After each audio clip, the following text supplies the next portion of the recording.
একদিন ছোট্ট সোহিনী তার বাড়ির পাশের জঙ্গলে ফুল তুলতে বের হলো। হঠাৎ সে দেখতে পেল এক বিশাল বাঘ তার সামনে দাঁড়িয়ে আছে। সোহিনী প্রথমে ভয় পেল, কিন্তু তারপর সে সাহস খুঁজে পেল এবং শান্তভাবে বাঘের দিকে এগিয়ে গিয়ে বলল, তুমি কি আমাকে ক্ষতি করতে চাও? বাঘটি থমকে দাঁড়িয়ে কাতরভাবে বলল, না, আমি তোমাকে ক্ষতি করতে চাই না। আমি খুব ক্ষুধার্ত, তাই আমি তোমাকে ভয় দেখাচ্ছি। সোহিনী চিন্তা করে বলল, তুমি যদি ক্ষুধার্ত থাকো তাহলে আমি তোমাকে কিছু খাবার দিতে পারি।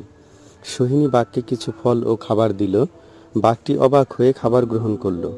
তার মন শান্ত হয়ে গেল। বাঘটি সোহিনীর দিকে তাকিয়ে বলল, তুমি খুব ভালো মেয়ে, আমি তোমাকে কষ্ট দিতে চাই না। সোহিনী বলল, তুমি যদি আমাকে ভয় না দেখাও, আমি তোমার বন্ধু হতে চাই। বাঘটি খুশি হয়ে মাথা নাড়ে এবং তারা বন্ধু হয়ে গেল।